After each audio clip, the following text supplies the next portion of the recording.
Me too. We wouldn't have you here now. That's right. But one of the things I love about your website is the things you do on the original letters, the Hebrew letters. Yeah. And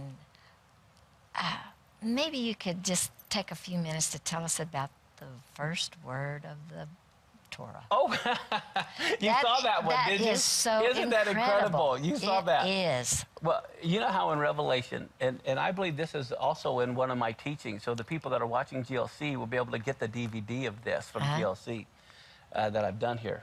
And what it is, in Revelation, remember it said Jesus was slain from the foundation of the world? Mm-hmm. Okay. Well, let's think about it. How was the world created? Speaking. Through words. God spoke. Mm-hmm. So if everything, in Colossians, Jesus created everything visible, invisible, everything was made by him and for him. Well, okay. Think of every word as a building block. If Jesus is the cornerstone, he created the world through words, the first word of the Bible would be the cornerstone. It's the foundation of all of creation. Well, the first word, it's 3 words in English. We say in the beginning, but in Hebrew it's Beireshit. Well, if Beireshit is the cornerstone of all of creation, the first word everything's built on. And so if it's the cornerstone and the foundation, and Jesus was slain from the foundation of the world, we should be able to see that Jesus was slain in the word Beireshit. I mean, that's logical. Mm-hmm. So when you look at the word Beireshit, the first 2 letters is the Beit and the Resh, which is the word bar. Well, bar means son, as in bar mitzvah. Mm-hmm. The next letter is the letter Aleph, and the letter Aleph is the first letter of the Hebrew alphabet, and it represents God. Because the words for God, Elohim, Adonai, everything begins with Aleph. So now you see, with the first 2 letters and the next letter, you have the Son of God. Well, the 3 letters combined is bara, which means create. He created all things. So here we see the Son of God created all things. Wow. Okay, yeah. Now, you have the Resh, Aleph Shin is Rosh, like in Rosh Hashanah.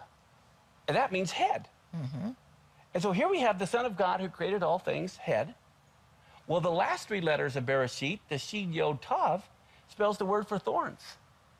And so here we see the Son of God who created all things, upon his head a crown of thorns. Barosh of Beireshit means tree.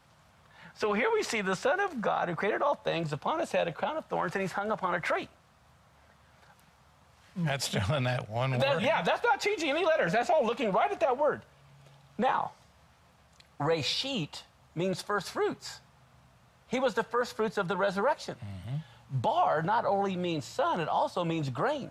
So here we see, remember he said, "Lest a grain of wheat fall on the ground and die"? So here we see he was the grain of the first fruits offering. Well, Beireshit, the middle 2 letters, are the Aleph Shin, which is fire. The Beit, the first and the last 2, the Beit Yod Tav, is house, the temple. So here we see he was also the grain of the first fruits offering offered on the fire within the temple or the house of God. So, I'm just saying all of these things are just right there. And Brit, the first 2 letters and the last 2 letters, means covenant. Mm-hmm. So this is the covenant. Now, when you add the letter Yud to the Hebrew word, it becomes my.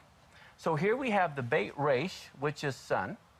Then you go to the last 2 letters that form Yud, and that form of the word Beireshit. You add the letter Yud, it's now my son. And the last letter, the Tav, means the covenant, but it also in the ancient Hebrew was a cross. So you also see it's my son's cross that he had to bear. Wow. And all of this is just looking at the Hebrew word Beireshit.